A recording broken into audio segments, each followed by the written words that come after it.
This is Headline Humboldt. I'm James Faulk. Thanks for joining us. The analogies at some point lose their power, but the United States this week hit a daily high in COVID deaths. We're now seeing more people die in one day than died in the September 11th terrorist attacks on the World Trade Center. I don't know about you, but I remember my wife waking me up and pointing at the television, my little boy crying, all of us horrified and astounded that so many innocent lives were lost so quickly. They were here and then they weren't. That's our daily number these days, folks. COVID is officially the #1 cause of death in this country. One of the deaths this week came from Humboldt County, a woman in her 80s who tested positive at the time of her passing. Our numbers continue to skyrocket along with the rest of the country, although we have yet to enter the full lockdown restrictions that envelop most of the state. As of today, 1,231 people from Humboldt County have tested positive. Local and state officials are closely monitoring the ICU bed availability for our region. If and when that number falls to 15% of ICU beds remaining available, more restrictive limits will be put in place on area businesses and residents. To help folks at home monitor the situation, the county has updated its COVID dashboard to include the number of local and regional ICU beds that remain available, as well as the number of people hospitalized in Humboldt County for COVID-19.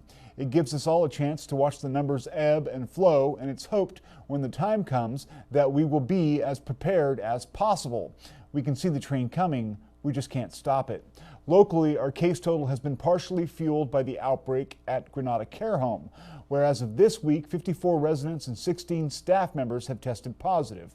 As you'll see later this half hour, however, that rash of cases is not the main driver of our expanding numbers. The disease is all around us, and we need to stay vigilant. Now, the interview. We're excited to have on our show tonight the long shot candidate who defeated a two-term incumbent to win a spot on the Humboldt County Board of Supervisors. Michelle Bushnell, owner of the Bootleg in Garberville, ultimately claimed victory in the 2nd District, even though the election night totals had her slightly behind.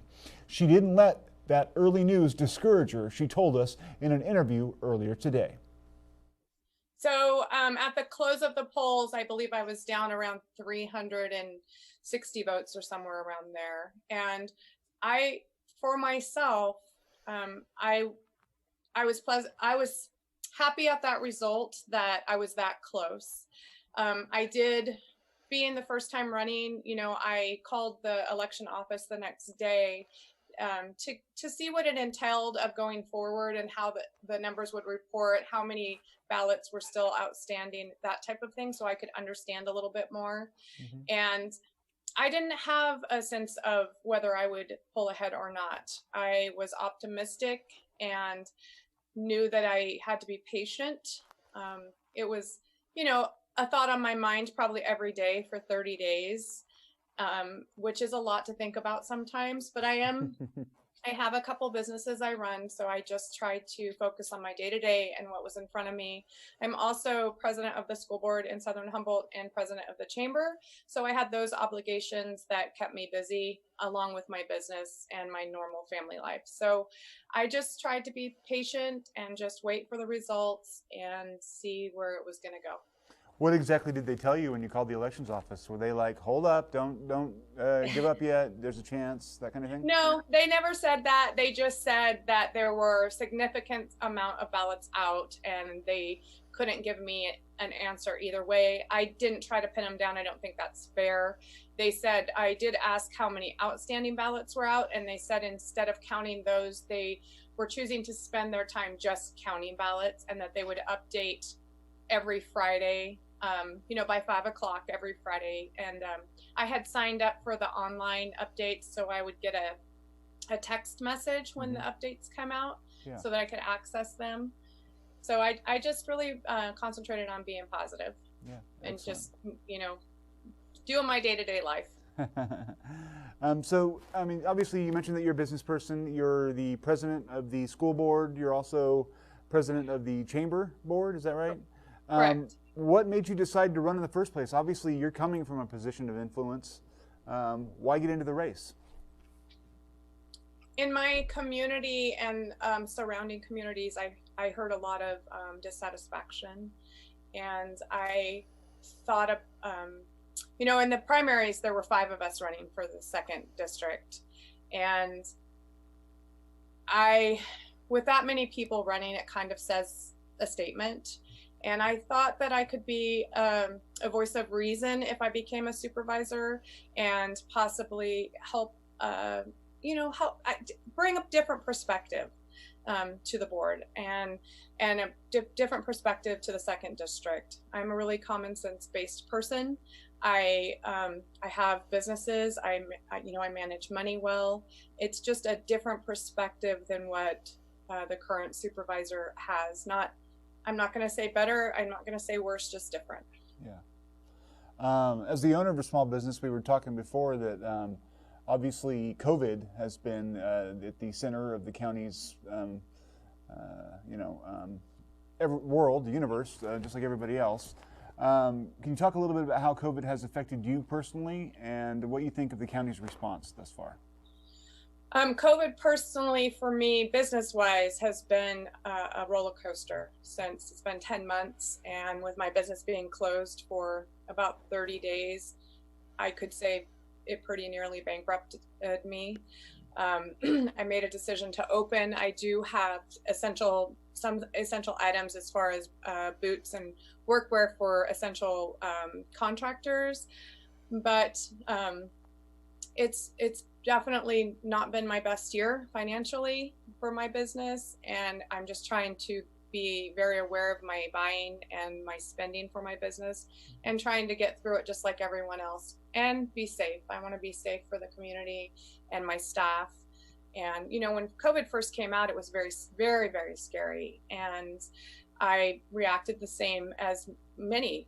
Pretty much Humboldt County stopped dead for 30 days. And then when I opened back up, I chose to work myself, not have my staff work, because I didn't want to endanger them. And after being back open for 30 days and getting kind of used to it and the masks and hand sanitizer, then I gave my staff the option, and some of them did come back. And now, we're having a fluctuation again after having a pretty decent summer and a pretty decent fall with numbers. And I can see people reacting again to that scared. They're scared because the numbers are fluctuating. So a lot of businesses in Humboldt County are very dependent on the Christmas season to float them. Mm-hmm. So I'm concerned for my own business, but I'm also so much more concerned for my surrounding Humboldt County and the small businesses that really are so dependent on it for Christmas season. Yeah. As far as the county's response, I probably would have liked to have seen a little bit more local control in our county, as our numbers in the summer and the spring were so much different than in the suburban areas of LA, Sacramento. I'm so sorry. It happens. But we're such a rural county, and really split up by districts, if you want to say. Each district is very much of its own, with my district being so diverse and so rural. And, if I get 10 people in my store at a time, that's a rush. So with that being said, I probably would have liked to seen just a little bit more local control in Humboldt concerning COVID. Yeah. Do you think that has the county been able to offer any substantive relief for business owners like yourself? And were you able to tap into any PPE funds or anything like that to help? Yeah, I think the county's been with SB. I can't remember. I'm sorry, it just escaped me. But yes, they have offered some small business loans, and the PPE I was able to access, and I did utilize that, which has been a really good program. And I think that really saved a lot of businesses early on, allowing them to get back open. My business, I'll be okay, and business is similar to mine. I'm very, very nervous for the restaurant industry. Yeah. They have had such an up and down, and as you know, food is just, it doesn't last. Like, my merchandise will last, food does not. And so they have had tremendous loss with the food, and they get open and then they have to close, and you have to buy in advance. And I am so concerned for our restaurant industries. Yeah. How do you feel like Southern Humboldt is positioned in terms of healthcare? Gerald Phelps is a relatively small, medical unit, and St. Joe's is an hour away. Do you feel like enough has been done to kind of make beds available for people down south, or not? Yes, I think I have been, I followed Gerald, the hospital, Gerald Phelps Hospital. They've been amazing. They right away put in, had put in a plan for a COVID plan that allowed them to have beds freed up, that allowed for them to move their skilled nursing facility, which is housed at the hospital, if they needed to, if they had a surge in numbers. I think their response has been amazing. I know that they are doing testing. They offered that up in their emergency room right away. I think for a small rural hospital, the way they've handled it and their staff and their administration has been amazing. I know that St. Joseph's and Redwood Rural, I know there are only 27 or 28 ICU beds, so that's a big concern right now. But I do believe that the hospitals, with us being a rural county, we've been luckier than some, and I think they are adapting very well, and I commend their staff. Just working 10 months through this has been horrendous. Absolutely. When we talk about the 2nd District, and you mentioned it, that it's so diverse, I mean, all the other districts, I mean, I guess the 5th District is in some ways similar to this, but you have the 2 incorporated areas, like we mentioned before, of Rio Dell and Fortuna, and then down south you have sort of the scattered communities, basically hamlets in the hills. How do you balance those 2 interests, and do you feel like you'll be able to marshal the resources you need to get those priorities addressed? So you are correct with it's very diverse with the unincorporated and incorporated. As I have not been in office as of yet, I do believe that it's a priority system for me. It will have to be a priority system. Rio Dell and Fortuna's needs are going to be a lot different than the unincorporated needs of the South County. And for me, I take office January 4th, and I'm going to hit the ground running with that type of thing and identify those needs right away and put it's a priority list. That's what I think has to happen, especially with the needs being so diverse in different parts of the district. Yeah. Have you has the county reached out to you to do any kind of introductory or orientation work? Because obviously there's a learning curve that's going to be involved. Yeah. There's a huge learning curve. Yes, I started my training maybe 2 weeks ago. And so I did got onto a program CSAC, which is for new and going forward supervisors. So I started that. That's the county coalition, right, for the statewide? Yes. Yeah. Yep. So we did that over Zoom. Normally I would have done that in Sacramento, and there were 62 new supervisors on that training. Wow. So, and they gave us opportunity to talk, introduce ourselves, meet the other new supervisors. It was a great orientation for me. I've also been introduced to the staff at the county and the supervisor's office, and have been working with them to get all my paperwork done. I also have met with Fortuna City Council, some of them. I'm meeting with Rio Dell City Council next week, 15th, on their meeting. I've very much been putting myself out there and making, myself known, and driving to Fortuna and driving to Rio Dell or driving to Eureka, wherever I need to be, and call in and say, hey, this is who I am. Do you have, can catch me up, or what's your your number one priorities? Because that's what I need to be able to not be stagnant. I don't want to be stagnant as being a brand new supervisor, which are people's fears in any district when you get a brand new supervisor. Sure. Have you any sense of how you're going to handle your office hour situation? Are you going to spend a couple days down south and some up north? I mean, any thoughts? I'm going to spend 3 days in my office in Eureka, and 1 day in Fortuna, 1 day in Garberville. I also intend to spend 1 day a month in the Bridgeville area and 1 day a month in the Shelter Cove area. Okay, great. So one of the big issues economically for South County, obviously, is Humboldt, or is marijuana legalization. And it's a big pillar of the economy down there. It's sort of been fascinating to watch how the community has evolved in terms of the economics of legalization versus the old black market systems and that sort of thing. How do you think the county has responded to that and the state with some of the rules that they put in? And what do you think can be done to improve that policy? So the county legalized before the state regulations came around, and so you had these county rules and guidelines, and then which included like a track and trace for the county, and then the state came along and said, no, we're not going to do that, we're going to do metric, we're going to do it this way. So the county then had to kind of conform and change to make the process similar so that you would be county and state compliant. Yeah. I think for the business person, the business owner or entity of those farms, it's been a large moving target.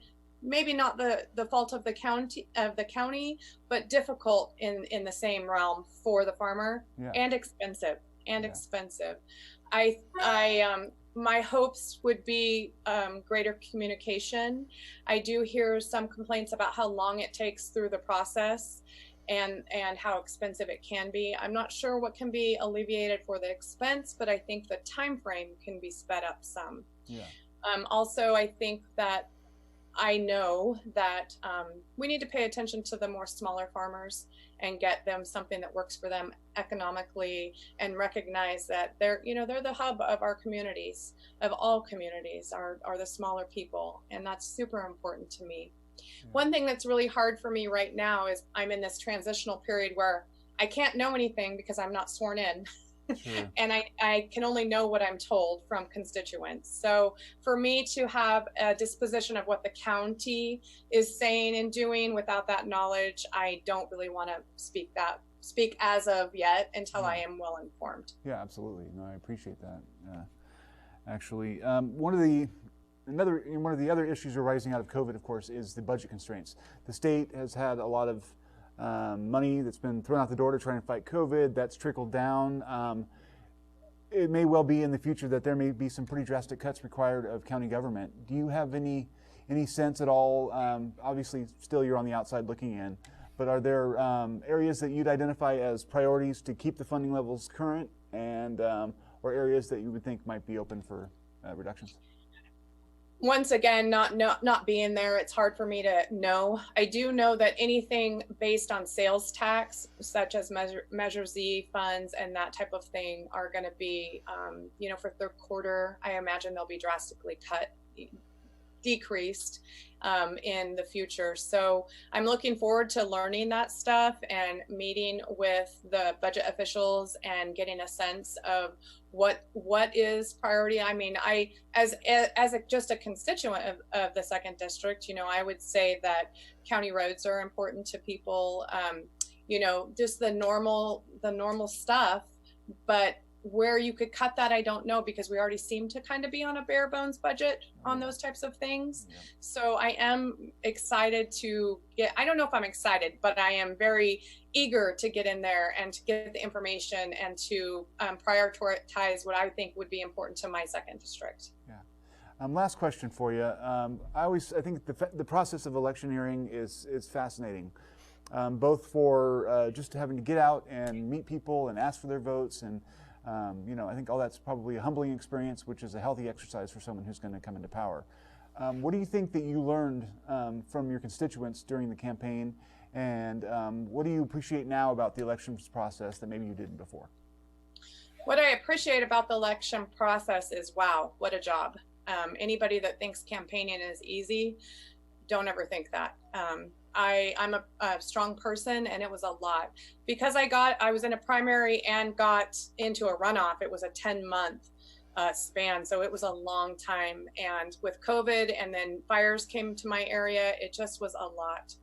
What I can tell you that I learned about the constituents, that no matter if you don't have the answer for them, they want you to recognize that they matter, and they do. Every single person matters. Whether you just get back to them and say, I'll check into it, follow up and follow through, I learned is so important to most everyone. And it is going to be one of my top priorities. If I don't have the answer, I'll whether it's good or bad, because you don't always give the answer they want, but honesty is most important, and responding back, paying attention to their concerns. Whether could be the smallest concern, but it means the most to them. And to realize that each person individually, no matter what part they play in our district, are equally important. And I really, really honestly 100% believe that. Awesome. Thank you so much for your time. We appreciate you coming in, and we look forward to seeing you sworn in. Thank you. Yeah, on January 4th, and they're going to do it on the courthouse steps so that people can attend. And they're going to have a tent up in case it's raining because of COVID restrictions. So thank you very much for the opportunity to speak with you guys. No problem. Thank you. Okay. Bye. Bye-bye. We'll be right back after this short break.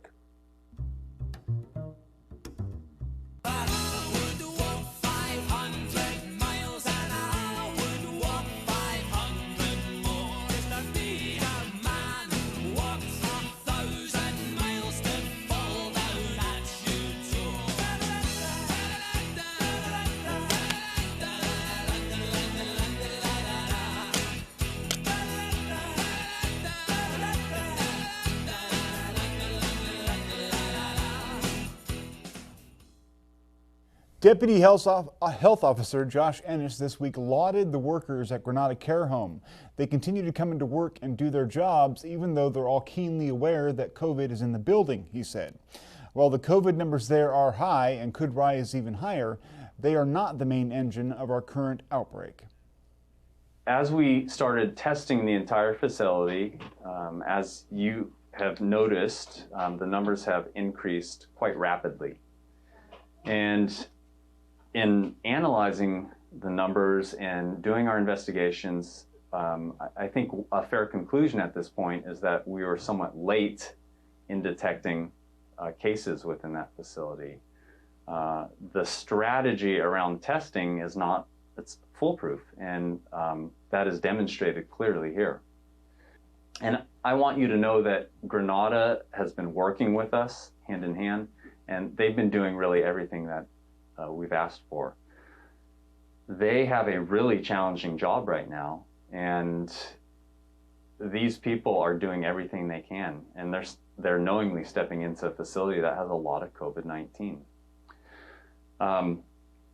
I want you to know that despite these numbers looking as big as they do, that they are not driving the current cumulative totals over the same time period.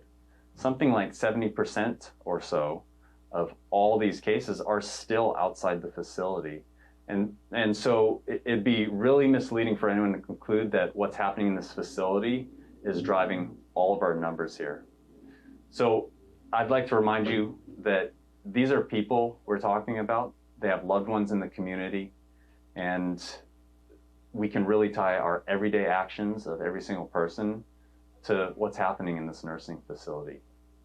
So I'd encourage you all to be kind to one another and be respectful and try and take care of each other. The Arcata Playhouse is thinking outside of the box this Christmas season to bring you their holiday show while making sure they and the public can remain safe at home. The Playhouse Old Time Radio Show will air on KHUM 104.3 and 104.7 FM on December 12th, that's tomorrow, at 7 p.m. It will also stream live on KHUM.com. Our director, David Thompson, the director of this show, took time this week to meet with the group and bring you this sneak peek. Every year we do a holiday show, and it usually runs over 2 weekends in the first 2 weekends of December.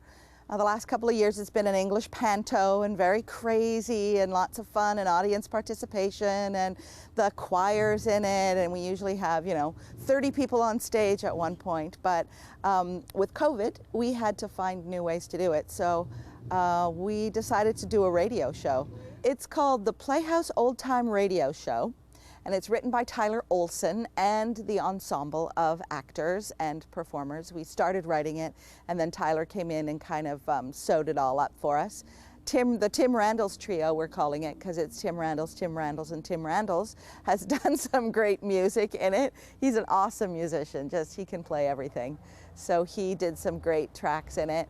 So we had everybody in their homes, in their closets, on their iPhones, on Zoom, so that we could get the interplay between actors, but everybody would record their own track. And then we shipped it to Mackenzie Ridgewood, who's our production stage manager, and then sent it to Tammy Ray Scott, who put it all together, and Tim Randalls is doing music and some sound effects and things like that. So it's this whole production that we've actually done remotely, and it's been really cool. You know, we'd rather do things on the stage, but the radio has been really fun, and sort of looking at that as a medium. And then we're also doing this thing with Taste of Home Catering where you can order appetizer plates, and then you pick them up here at the Playhouse between 4 and 6 p.m. You can go home and there's these amazing appetizer plates that Taste of Home Cooking's put together. The cheese knees and the tartlet plate, and so those are all on our website as well. People can buy them, and that's really how we're monetizing the Playhouse show, because we're still paying actors and writers, because that's our basic belief that artists should be paid for what they do. So we'll pay out the artists, and then people can buy appetizers and listen to the show. It's exciting to be able to give it for free too to the community right now, because I really think it's really important to both support artists and support our community. So that's kind of our mission in this COVID time, is to see what we can offer to the community for free. This week, the city of Eureka decided to temporarily rescind the city's permission to run a needle exchange program within city limits. Mayor Susan Seaman took that issue up in her weekly brief. Last night marked the end of a term for two council members, Heidi Messner and Austin Allison, after addressing one of the most polarizing topics in our community, Hatcher. The end result from last night's meeting was to repeal and replace the syringe exchange program resolution with one that puts a temporary prohibition on syringe exchange until a new ordinance is passed. That will allow the city to have more oversight when those activities start to impact the community around them. Last night alone, we listened to the public comment from over 60 speakers and received over 100 emails on the topic. For many, this topic is black and white. For council, however, this has been a nuanced discussion for years, and it did not end last night. Staff has been directed to bring back information regarding emergency measures to address the need for syringe exchange during a pandemic. For council members Allison and Messner, this final act will be one that will leave an impact on their legacy, but it certainly doesn't define it. They've served years for council, and they've made impacts in many, many ways on city policy, from selecting a new city manager to creating a new general plan and zoning code, working on policies from public safety to public works, from arts and culture and beautification, and so many things in between. I've enjoyed serving alongside both and believe that their involvement in the community is certainly not going to end with their term here on City Council. Thank you to both of you for your commitment to the city of Eureka. That's all the time we have. Thanks for joining us. Stay tuned, stay informed.